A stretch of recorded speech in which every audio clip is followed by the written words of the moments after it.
Hi, and welcome to the next episode of OTTB on Tap. I'm Neve. And I'm Emily. Hey, Neve, what's on tap today? Today, we're chatting with Madeline Conley, who is one of our OG listeners and fans. She's not only an active duty member of the U.S. Air Force, but also runs an OTTB resale and equine wellness business called Bridge the Gap Equine with Camp Windurra in southern New Jersey. Madeline just took part in the first Windurra training camp hosted by Who? Who's that guy? By Boyd Martin with her OTTB, and we're so excited to hear all about it. Maybe we'll tell a funny story about who's Boyd Martin at the Devon arena eventing later. Let's do that. Madeline, thank you so much for joining us. Can you give us some background about yourself and how you got into horses? Hello, ladies. First and foremost, I'm super excited to be chatting with you two. I met Neve in person at the William Fox Pit Clinic, and I've been obsessed with your podcast since I found it. So I'm super excited to be here. My journey with horses started when I was about 3. And I don't want to give away my age, but that was around 30 years ago, give or take, which is still a little difficult for me to wrap my head around. But my aunt, who I lovingly call Buck, she put me on a horse when I was about 3. And it was downhill ever since. I was instantly hooked. And she's been a huge influence in my riding career, life, whatever you want to call it. And she actually has a young horse now that she is doing Western dressage with. So it's been really cool to see how her riding has progressed. And it's really inspired me to seek out some different stuff in my riding. I grew up riding at Florally Farm in Medford, New Jersey, which they have the horse trials there a couple times a year. It's pretty well known locally and around area too. And then I transitioned to Biddow Woods Farm in Hainesport, New Jersey with Megan and Lauren McCaffrey around 2000 when they built that property. So I rode and competed with them in eventing. And then when I graduated high school, I went to work for Mark Weisbecker up in Massachusetts. And my business partner and best friend, Camp Windurra, also worked for Mark. She hung in there a lot longer than I did. I came back home after a short stint with him and decided to join the military. I'm sure there's a story there. It was a really awesome experience that I'm forever grateful for. Life happens, and the military was the way to go at that point for me. So I joined in 2009, and I've lived all over the world. I've ridden in Louisiana. I was with a hunter jumper farm there.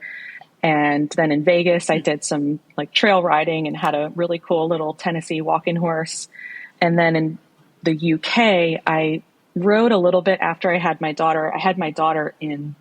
So I rode a little bit after I had her, but it wasn't really until I moved back to the States in the end of 2020 that I really started to get back into riding. And really 2022 was like the year for me. And after many years of therapy and realizing that the military is not going to be forever, even though it feels like it will, I decided to follow my passion in the equine community, and more specifically that's where I started. Yeah, you sound great. I was actually going to ask, and it's like a little bit off track, but my ears perked up at the Western dressage and Western experience. I feel like we're hearing that more and more from people that they're getting into. And I was just curious if you've done that with any of your OTTBs. So I haven't done Western dressage yet with any of my OTTBs. I did have, when I lived in Vegas, I had a thoroughbred and a Tennessee walking horse. And I literally just did trail riding with them because I worked for the Air Force Thunderbirds at that time. So I was gone every week at an air show. Wow. So I couldn't really do any competing or anything like that. And we just took it easy. And frankly, I was trying to find my passion for horses again because my life had changed and I was looking for my way back in. And I was like, you know what, I'll just give this a shot and see what happens. And it was a lot of fun. So Western dressage, my aunt does that now, and I'm super open to trying it. Like my current OTTB, he's done a little bit of everything. Yeah. So that's definitely something I'd have in the back of my nugget for sure. Gotcha. Your origin story with Kat sounds an awful lot like how Emily and I got into business together. Can you tell us a little bit about the backstory there? Yeah, Kat and I met in the early 2000s. We were both teenagers riding at Biddow Woods Farm in Hainesport, and we pretty much became best friends, and that was it. We've been best friends ever since. When we started Bridge the Gap in 2023, actually, let me back up before then. So Kat left the riding scene. She was riding professionally for a number of years, and she left the scene after she had a really gnarly accident in the competitive driving world. Like, she almost lost her life. Oh, geez. So she went on then to be a trauma nurse and left the riding scene and was like, I'm done. That's it. And then I moved home and I said, some random day in like probably 2022, I said, you want to go on a trail ride? Because I had started riding at Flora Lee again, and Flora Lee's like home base for a lot of people. Like, we all end up coming back at some point. And I was like, you want to go on a trail ride? And she's, I don't know, maybe. I'm like, come on, it'll be fun.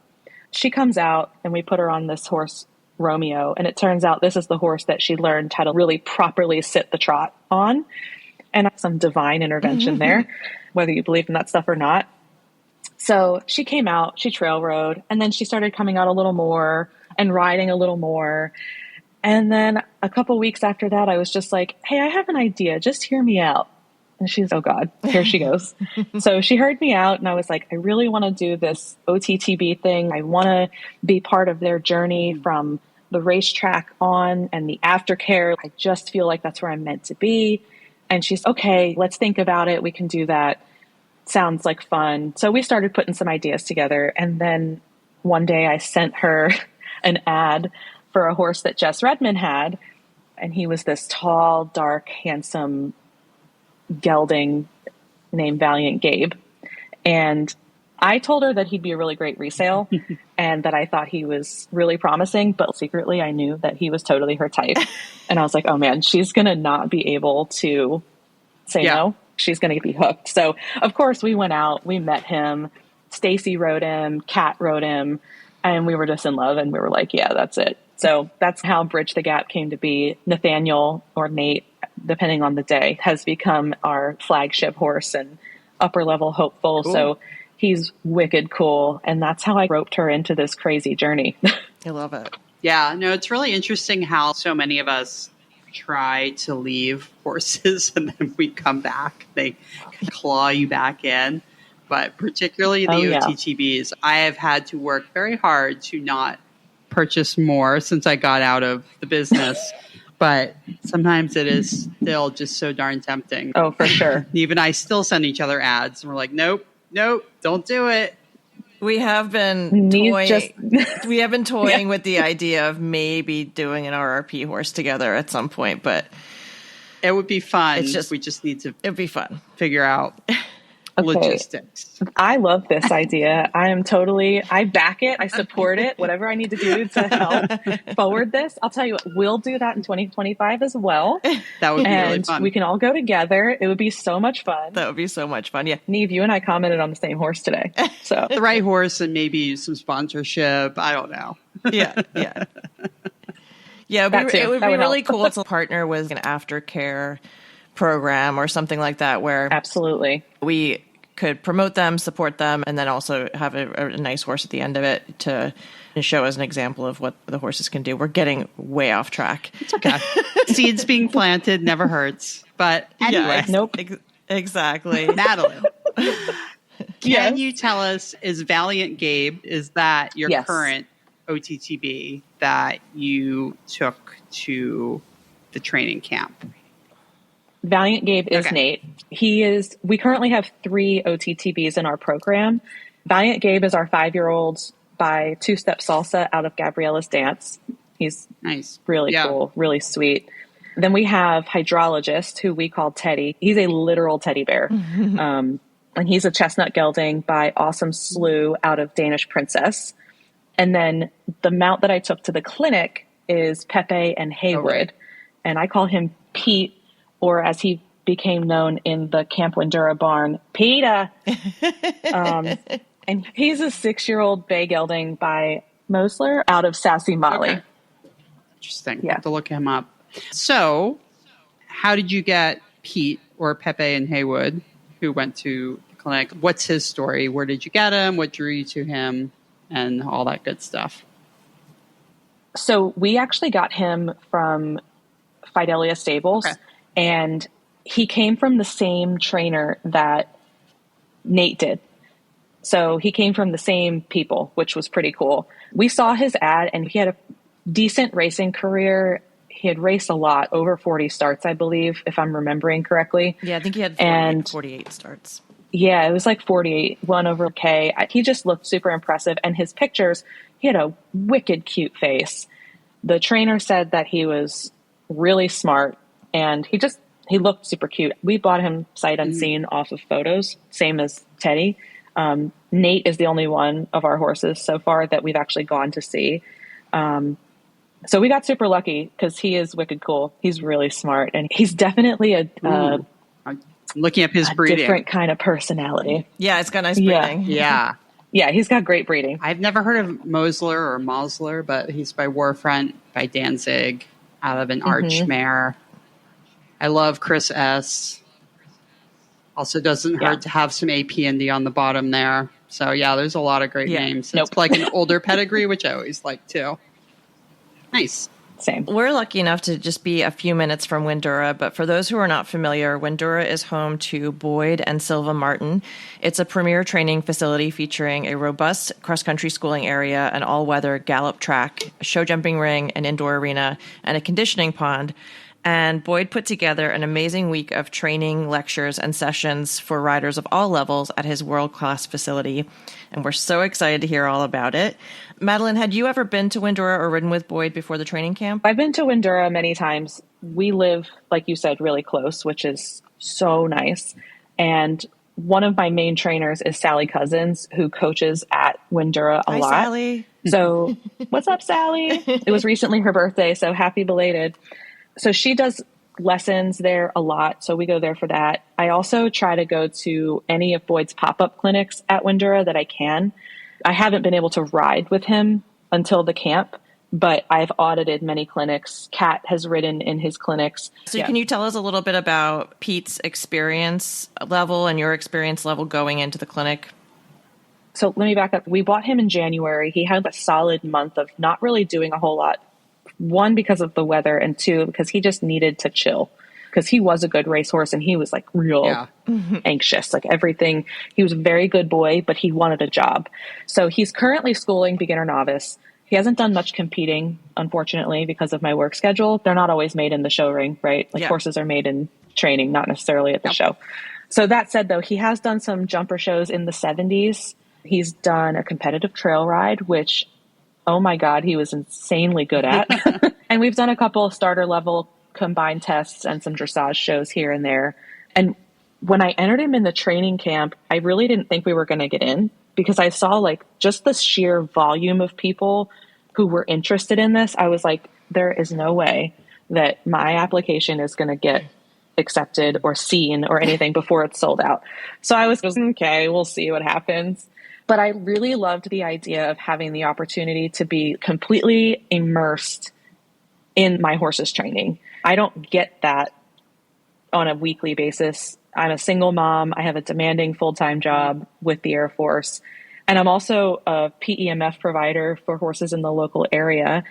So being able to focus solely on my riding, it felt like such a luxury. And I was like, it's worth every penny. So that was how we ended up signing up, and then we got accepted, and I was like, oh shit, game on.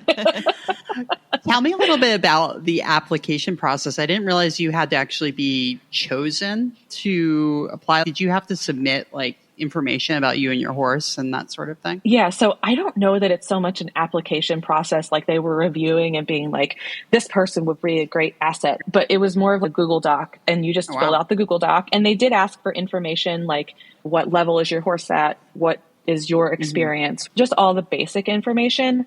And then we got an email a couple days later saying, you've been selected. And I was like, oh my God. Just adds that little extra special flavor to it. Yeah, absolutely. So how were you feeling besides the oh shit feeling we got in? And what were you hoping to gain from the experience? So I was actually very apprehensive as it got closer. I was super, super excited, but it's a big expense. The expense of the camp alone was a lot.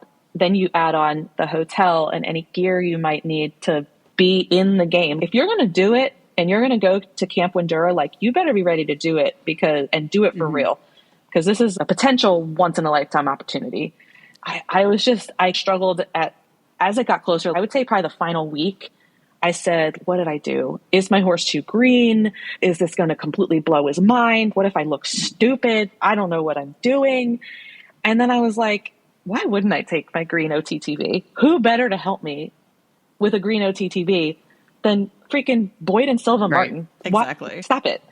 And Kat actually kept looking at me and being like, would you stop it? You are meant to be there. You deserve to have a seat at the table. Yes. Stop it. Stop discounting yourself and this horse. To be clear, I never doubted the horse. I was more concerned about, am I putting too much pressure on him because it's something I want to do, or is he ready to go do this? And I really believe that in the last 30 days prior to his training, he really stepped it up. We reached a new point in our training, which was awesome. That's really cool. He knew there was a big race coming up, maybe. Got his old competitive edge going. Yes. And I am a firm believer in that, and in that they totally play on our energies and read our energy and all of that. So all of this clarity that I was hoping to gain from Camp Windurra, we walked away from that with that and more. It was such an incredible experience. It was so amazing. Yeah, I can imagine you just getting so much mileage out of each and every one of the experiences that you got to ride through. And that's just going to last for a long time, resonating in your brain for a long time, I'm sure. So we're going to break down the camp schedule, but I know you wanted to give a little shout out to some of your new friends that were at the camp. Yeah, so everybody at the camp was awesome. And I truly mean that. Everyone, I think, was so grateful to be there. I think we were all in that space of, oh my God, we got picked, because it's the inaugural one, right? Yeah. No one knew how this was going to go. So everybody was awesome, but there was a young rider in his teens, John Everett, which he was amazing. And a woman, Michelle, they took insane notes, absolutely insane. I am so grateful for the notes they took, because I took notes, but my phone also died by 10 o'clock every morning.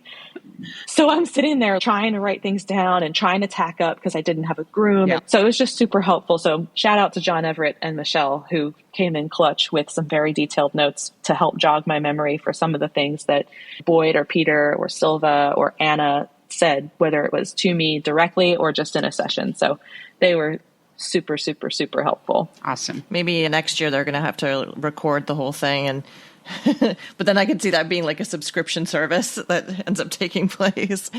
Okay, so day one is Tuesday, and your intentions were to arrive at the facility, settle in, and you were going to have a party for Boyd's birthday. Can you let us know how Tuesday went? So it was very laid back. It was a little chaotic in that there was people there cross-country schooling that were there just for the day, and then all of us arriving.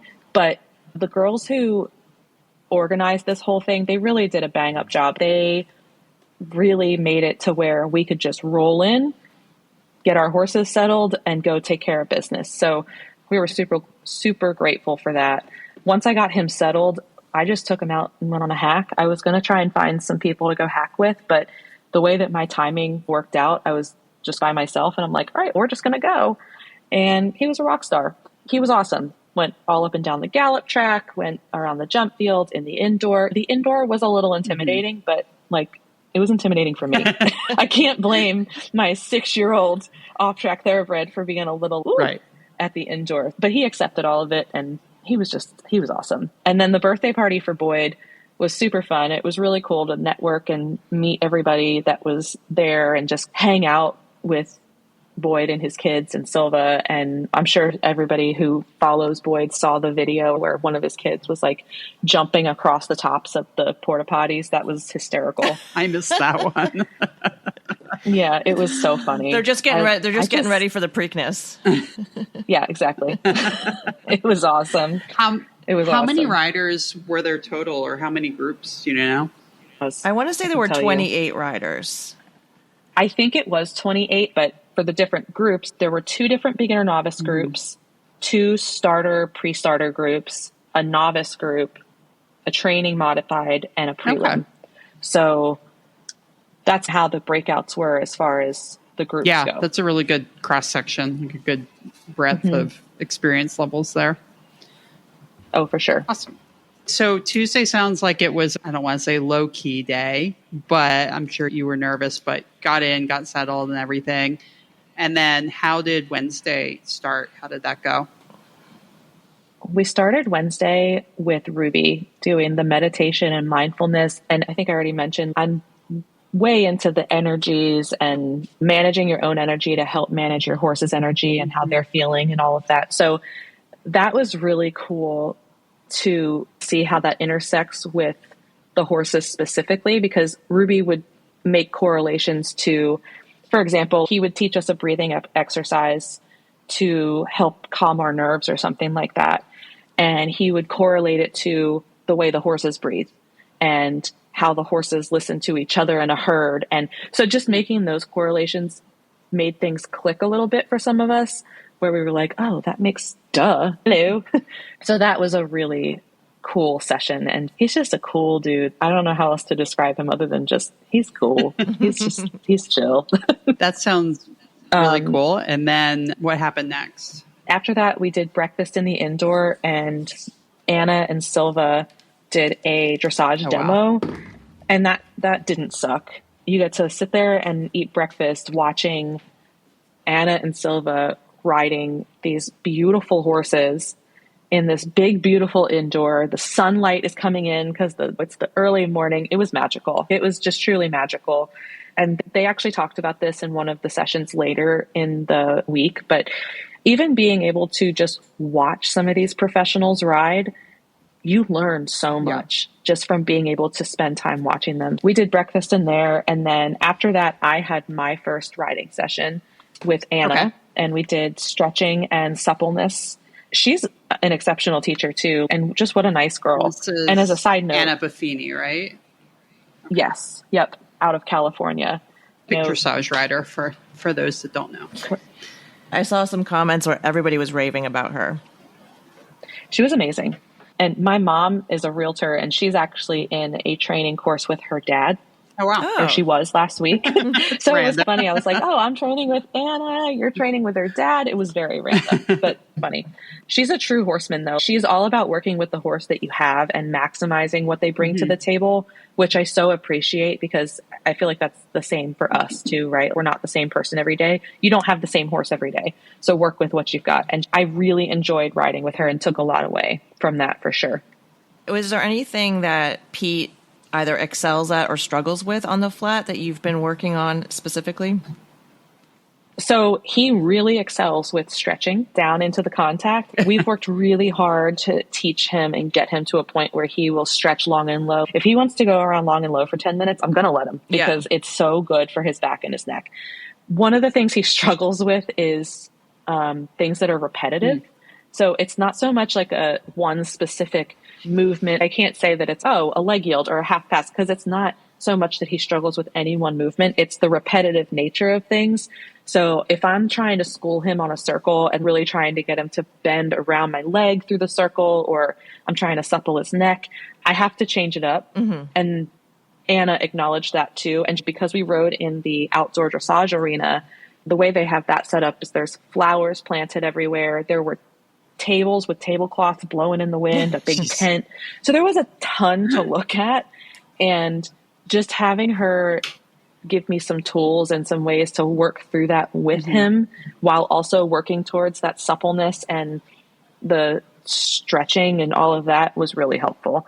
So curious, she's great. Did she have any insight or experience or feel any sort of way about your horse being an off-track thoroughbred? Was that discussed at all? It came up in the beginning when she asked me about my horse, and I told her he was an off-track thoroughbred and he came off in January. I will say that pretty much everyone that we worked with was very impressed with Pete's demeanor, because he's very sensible. So he'll look at things, but he's very sensible. He's very smart. He picks up on things quickly. So everyone that we worked with, Anna included, was very impressed with that. And she did make a comment about how, what was it that she said? I wish I could remember exactly what she said. But essentially they're speaking to their work ethic. Yeah. So that was pretty cool. But other than that, we didn't discuss it. He sounds like a perfect ambassador. For I was exactly thinking the same thing. I wouldn't say perfect, but he's a very good boy. What I mean is that, like, you don't expect them to not look at things and to not have reactions to things and to not take in their surroundings. But what you do expect with a thoroughbred is to do just that, which is to take it in and just go, all right, on to the next thing. Yep. Absolutely. Then you got to watch Peter Wylde school a couple of Boyd's horses on the flat. And how was that experience? Like I said, with Anna and Silva, just watching them ride is so valuable and you learn so much. He schooled them out in the outdoor jump arena. It wasn't until after I rode with Peter and got to talk to him some more that I really realized all of the suppling he was doing. Suppleness was the word for the weekend. Or for the week, excuse me. Suppleness, politeness, all of that. He's a beautiful rider and a brilliant horseman. It's interesting. So Peter Wylde is an Olympic show jump rider. And I feel like at the lower levels, sometimes people think, oh, I could go into jumpers because I don't like doing flat work, or I don't want to do flat work, or I hate dressage or whatever. But when you see the really good upper level show jump riders, they know how to really ride them on the flat. So it's really cool that you got that experience. Watch them in the warm up. If you go to watch show jumping and you go watch how they warm up their horses, or even what they do when they take them in the ring with all the spectators, and you'll see them counterbending, flexing them, getting them to move through their rib cage, asking them to do a rein back, etc., to really tap into all of that, what everybody considers upper level dressage movement, but it's what makes them so rideable over those huge fences. That's really cool. And then you did a saddle fitting session over lunch with Steuben. And I guess Steuben Saddle is one of his main sponsors. They're one of his sponsors. I didn't get clarity on whether all of his saddles are Steuben. Yeah. I got the vibe that they are, but I can't say for certain, so I'm not going to speak on that.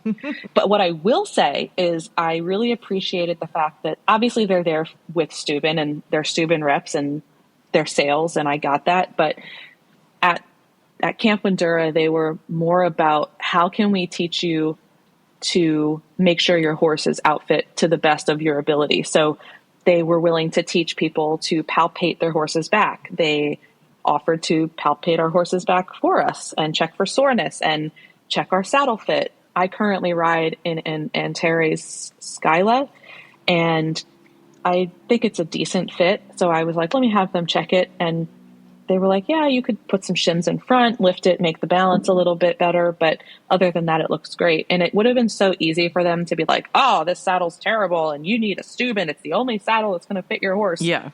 And I was really pleased that they didn't go that route. I appreciated the information about Steuben, and it's definitely a brand that I would like to look more into. But I was very grateful that they weren't trying to like shove it down my throat. Right. Or tell you that your saddle's garbage and what you really need is one of these Steubens over here. Exactly. Because they're great saddles. And they also let us ride in the demos in our lessons, which was great. So I actually took a jump lesson with Peter in a Steuben, which was really cool. It gave me some more information about what I'm looking for in a saddle, which was very helpful. Yeah. So your afternoon session then was with Peter Wylde, and you guys were working on gymnastics. Yeah. I feel like I'm going to say it 16 times. What an incredible horseman.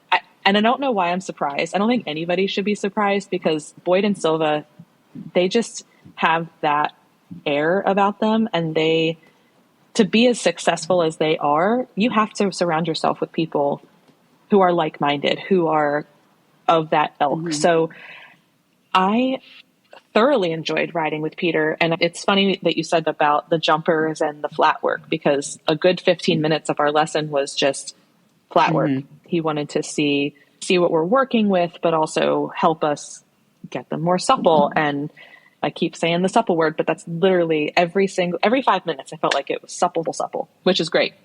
But the gymnastics exercises were great. And it wasn't a traditional, I feel like a lot of times when we hear a gymnastics lesson, at least in my experience in eventing, it's a line down the middle of the ring of 5, 6, 7 jumps. Yeah. And That's what we call gymnastics. And that totally works. This was a little different than that, though, in that he had different lines set up around the ring so that you did get a chance to get up and go. And it wasn't so much traditional down the center line gymnastics as it was practicing riding a 5 to a 2 or riding a 4 to a 2. And I will say also, he had us warm up the same exact way that he has Boyd warm up, which is you do a vertical off each direction, off the right, off the left. You do that twice. You do an oxer off the right, off the left. And then he had 2 bounces set up, like tiny vertical, cross-rail vertical bounce that he has you go off the right, off the left, and the same everything that he did with Boyd. And I found that warm up to be really helpful. He was also very adamant about when you land after the fence to make sure you stay straight and then have the horse walk and then continue, which I've done that a bit. But even when I watched Boyd school his horse with Peter, it was the same thing. Land, straight, walk. After every jump, after every line, or how was that kind of worked into the flow of things? So it was in the warm-up, and so for example, if you started with a vertical, you'd come off the right, off the left. After you came over it off the left, you would stop again. But then if you had a horse that was a little more exuberant, he may have you stop both times. It just depended on what you were working with. And his goal was to make them supple and make them polite and rideable. For Peter, another big piece of this was making sure your horse was polite so that they are rideable. Interesting. I like that, polite. I know. Yeah. And you were talking a little bit before we started getting into all of the details, but about the intimidation factor for you and how you were feeling a little bit like the imposter syndrome was creeping in and should I be here? I know my horse is good and that kind of stuff. When you were talking about being in that outdoor jump ring and everything like that, I was like, were you in a group or were you just alone with him, or were there like 3 or 4 of you in the group? Yeah. So my group, I was in the beginner novice group, and there were 3 of us. One, the girl, Christina, she's actually a Navy veteran, which I thought was pretty cool. And a teenage girl named G. So that was really cool to share this whole experience with them, but it was 3 of us, and that's a big arena to fill. It's a lot of atmosphere. There's flags flapping all over the place. And it's a big arena. But I got to tell you, and I don't know if I just did the right breathing exercise in the morning that day, or if Ruby's talk really had me feeling like I am that bitch. But I was like, I am meant to be here. I am supposed to be here. I'm going to soak all of this in. And I also really appreciated that it wasn't so much, yeah, that was great, good job. They said that, and that's all well and good, but I really felt like I got some true constructive feedback that I can actually take with me, put in my tool belt, and use down the road. Yeah. I would have been really disappointed if I went in there and they were like, wow, you're incredible. What am I going to do with that? Yeah. you know? It's a fine line where you don't want to leave feeling like you can't do anything right and all you have is this endless list of homework. But it's awesome that they were able to really strike that balance with you. Mm-hmm. And then the final element of your first day was a stable management session with Stephanie Simpson, who is maybe the hardest working girl in U.S. eventing. In probably the world. She is amazing. She's also really smart. Just listening to her speak, she is so smart. And she didn't try to just come in and give a seminar. She was like, I want to know what you guys want to know. Ask me anything. And there were questions from how do you condition these upper level horses, or how would you do conditioning for lower level horses? What are the different types of conditioning do? So for example, I know Neve brought up the conditioning pond that they have. She talked about how that's really good for their back because they want to play in the water and they lift their knees higher and they really stretch. So a huge benefit to that. But then there were a lot of teenagers that were there to ride at Camp Windurra. And I really appreciated that she was like, you can go to college and do this. You can do both, because I feel like a lot of times it feels like it's an either or type thing. It's if I go to college, I'm going to be behind and I'm not going to be able to do all these things. And it was nice to hear someone of her caliber say, hey, it's okay. You have the ability to do both. And I really appreciated that she threw that in there, considering how many young riders we had at the clinic, for sure.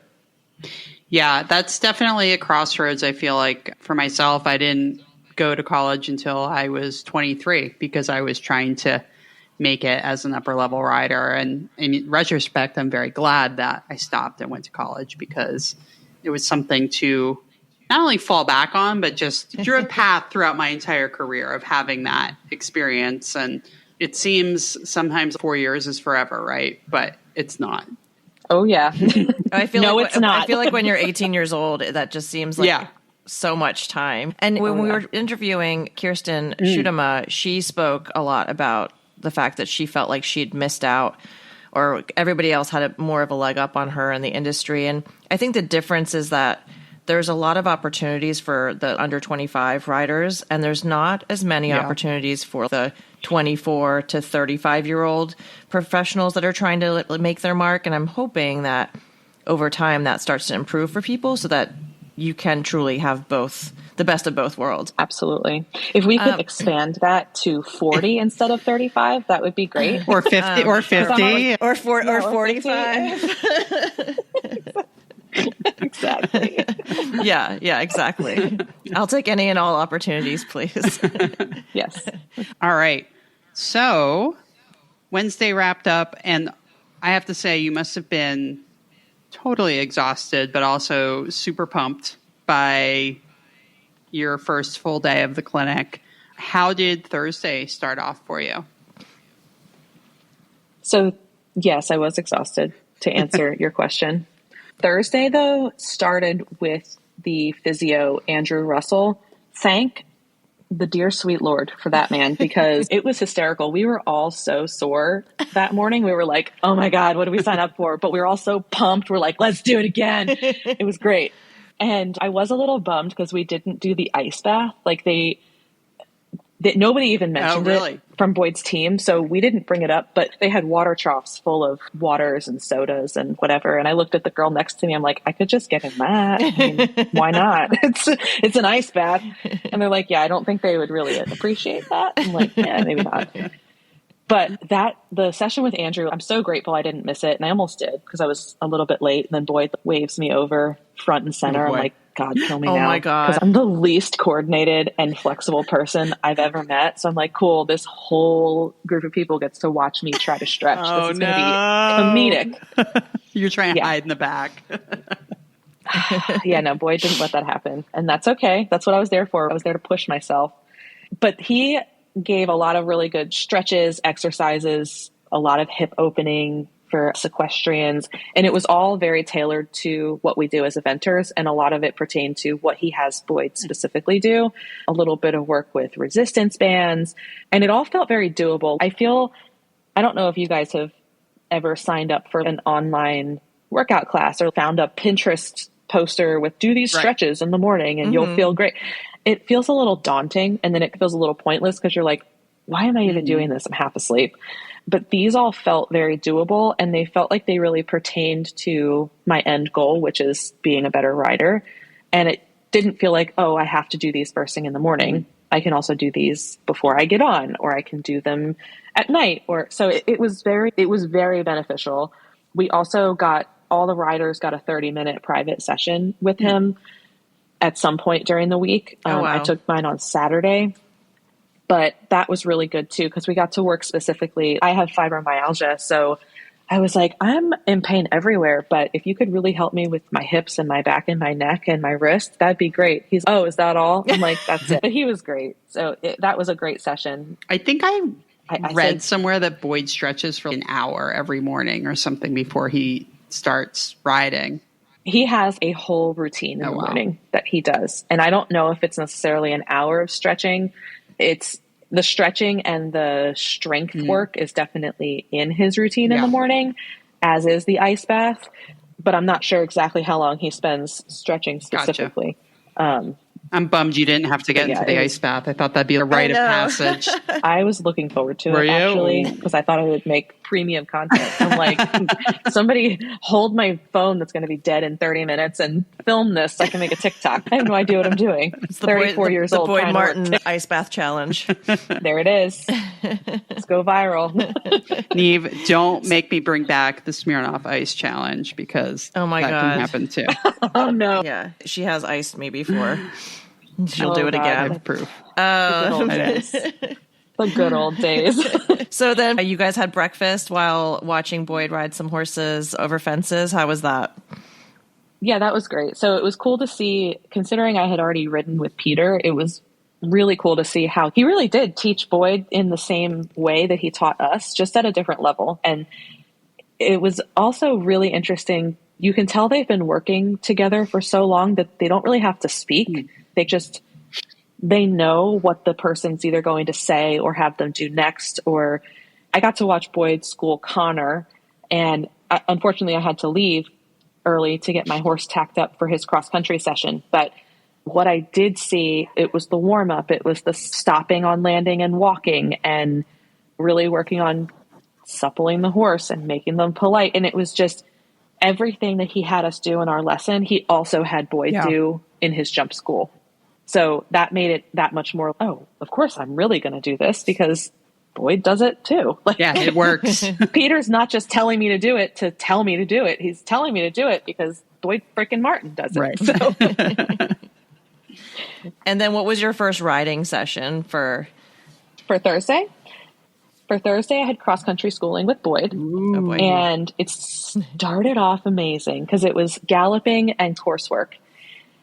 And like I said, Pete was a pretty talented racehorse. And so I was excited for the galloping, but I was definitely expecting to have not a tough time, but I knew it was going to be a tough school for us. I really struggle with my confidence on the cross-country course. And I think that as I've gotten older, self-preservation has kicked in. And especially having a child who I'm a sole provider for. I'm very lucky to have my mom live with me, and she's super supportive of me and my dreams and yada, yada. But there's still that I am a provider.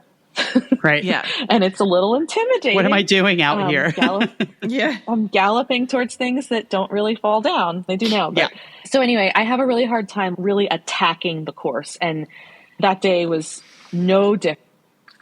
And Peter started out great. Our galloping was phenomenal. Boyd was like very complimentary of my gallop position and his gallop work. And he seemed to like how Pete was put together. I could see him eyeing him up a little bit. And I'm like, he's for sale, right? Wink.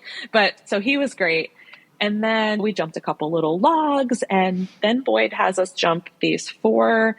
It was a bench roll top combo to a red house to a yellow and brown roll top to a red house with a brown roof. And they were all max baby novice, small novice fences.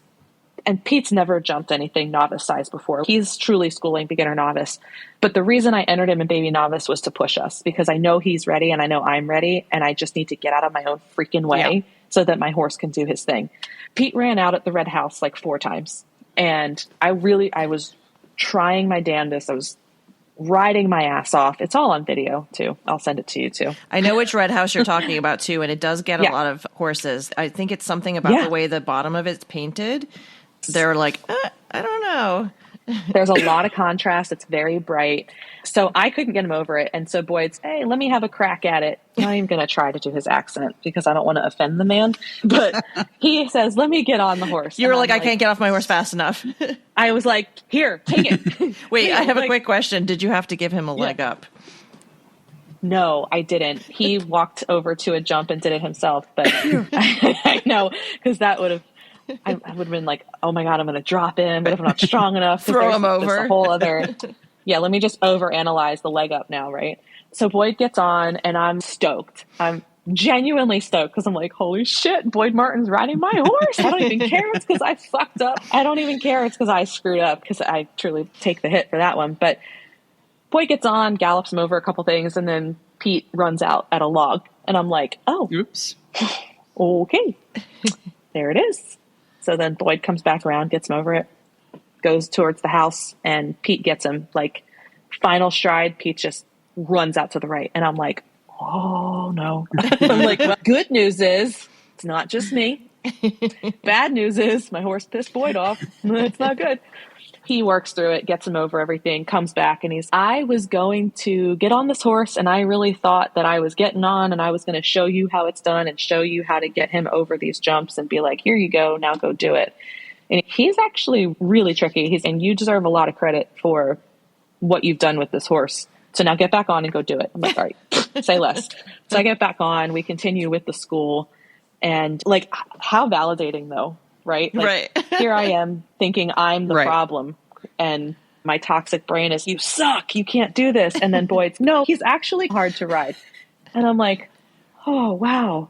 If an Olympian says he's hard to ride, that was super validating. So after that, though, it was much better. He didn't give a crap about the ditches, the banks, the water, all of that. He did some really tough questions. Bank up, 2 strides, bank up, stride, 1 stride, bank down. Some really difficult questions. And then towards the end of the school, he started to lose some steam, and we had a couple of little fumbles, but we ended on a high note for sure. And Boyd and I talked at the end of the school, and he's, I think maybe tomorrow, why don't you come to the starter group? And that way he has a really solid, positive school. And I said, it's funny you say that, because I was going to ask if I could switch. So that's what we did for the next day. But we learned a ton. And had I not been in that group, giving my horse pointing him at these questions, the thing I took away from that was the timing of the stick, when to give him that little electric jolt of, you need to go, to just help boost his confidence. And watching Boyd ride it helped me more than somebody telling me a million times, crack him now, if that makes sense. It was awesome. Yeah, and I think it's good when you're in a clinic environment or a training session environment like this to go a little bit past the level of your comfort, and maybe also to find out how your horse responds when it does get a bit tired or when it does get a bit mentally taxed, because that's giving you a lot of information that you're going to learn from when you're out on course, right? You might go to a horse trial and it might be really hot that weekend and you weren't expecting that, and you're at jump 15 out of 21 and you got to go, okay, how can I ask him for just a little bit more? And so I think it is, while I'm sure it's a little disheartening sometimes when you can feel your horse puttering out a little bit, it's also a fact-finding mission of how much does he have to give me and how can I help support him and make him feel like a rock star? Exactly. And that's what I really felt like I walked away with, is a much better understanding of how do I help him understand the questions and give him that last little bit of oomph to where he can go, oh, now I get it. Yeah. And that was huge. Yeah. Yeah, that's awesome. So after that very exciting and busy morning, what happened next? After that, we did lunch and we had a talk with Purina about equine nutrition. Wow. And that was another one where they very easily could have come in and been like, Purina is the best thing for your horse and this and that. The guy that gave the presentation was also brilliant. He's like a PhD in all these things. He was phenomenal. And he did a really good job of talking about the different types of feed and what's the difference between forage and a complete grain and a concentrate. And some of the details behind some of those things I actually didn't know. So I really appreciated all that information that he gave us.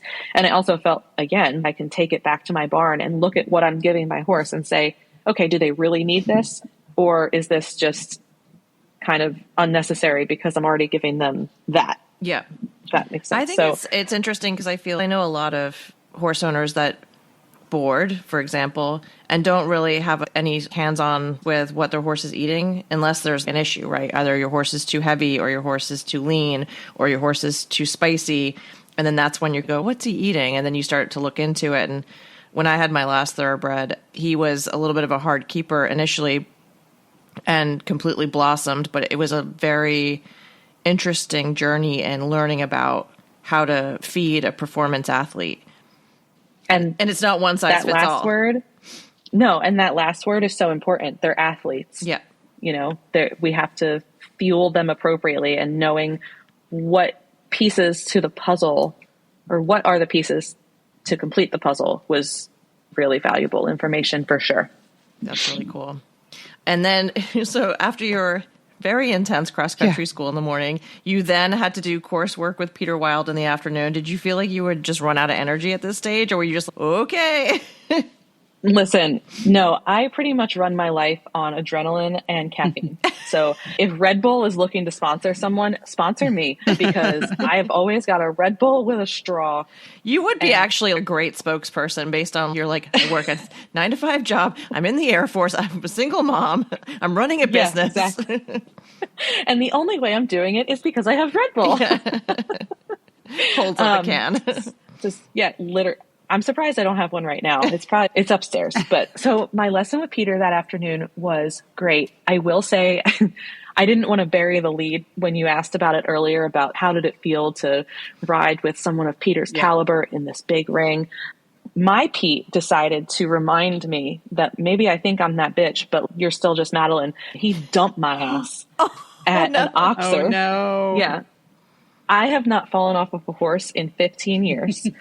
And I fell off in front of Peter Wylde. Go big or go It home. was just and you know what? It was fine. We were fine. Hopped back up, got back on, and we kept on rolling. So that's horses, right? They know how to throw us for a loop. But the second lesson with Peter, I actually had switched my bit because I had him in a loose ring snaffle, and I felt like it just wasn't quite the right. So I put him in a D-ring, just single jointed happy mouth. And he was much, much happier in that, and I felt like we made a little bit more progress in that lesson, even with falling off.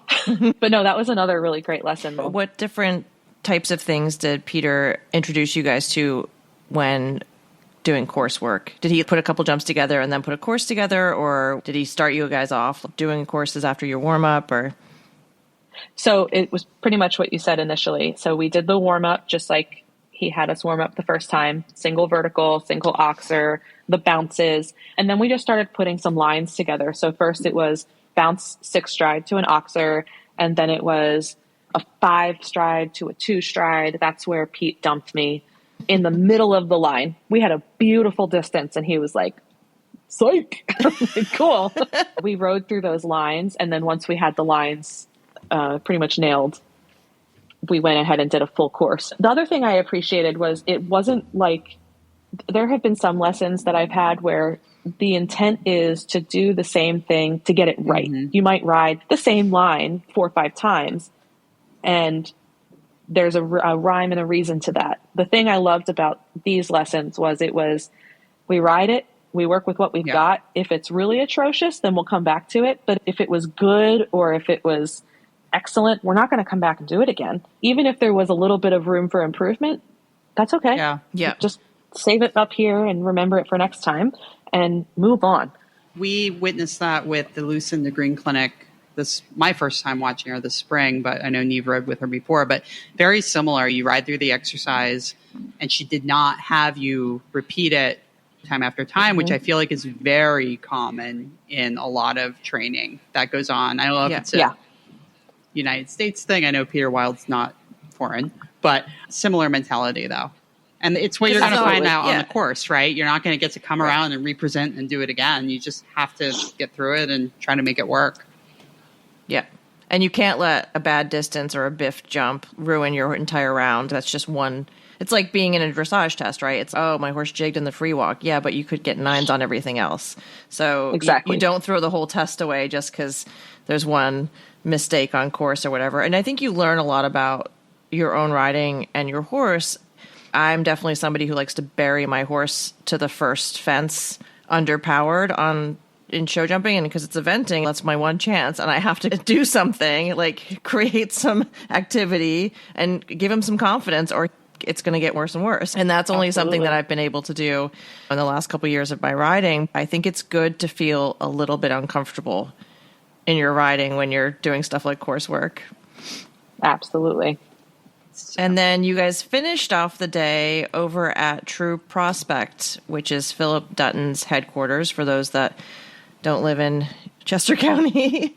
What was that like? It's a beautiful facility. I will be honest, I wasn't as good of a listener by that point in the day. Can't imagine why. I know. I was Your brains, I don't have any more room in here. Oh man, I always love listening to Philip talk because I just think he's so worldly and he's so intelligent and he's just a good horseman. And I've said it probably too many times during our discussion today, but they're just good people and they're good horsemen. I can't say that there was any one thing that was super profound that stuck out to me aside from it's a beautiful facility and we're standing in the presence of these just Goliaths in the eventing community or in the equestrian community as a whole. Yeah. And it was nice. It was like more of a social thing than anything else. You're like Olympian, like everywhere right. You can look. Sing along. right. Literally. You're like, they're like, how many medals do you have? Literally. How many medals do you have? Well, not many. You're like, all of mine are made out of yogurt lids. Stop it. Literally. Exactly. Like, I have anxiety and a really good prescription for antidepressants. Like, that's what I have, right. Sir. What do you bring to the table? SSRIs? And exactly. A dazzling smile and a sparkling personality. Yes. That's what I bring to the table. Oh my God. Madeline, we're going to actually cut this episode here because this has just been so fun and so exciting. And we want to give our listeners every little bit of content about the Windurra training camp. So we're going to end part 1 of our Windurra training camp episode with you here. But tune in next time for day 4 and the final day of the clinic, which included a mock horse trial and final thoughts from Madeline.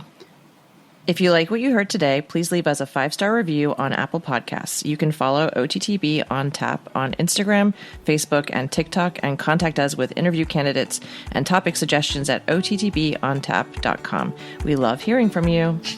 Bye.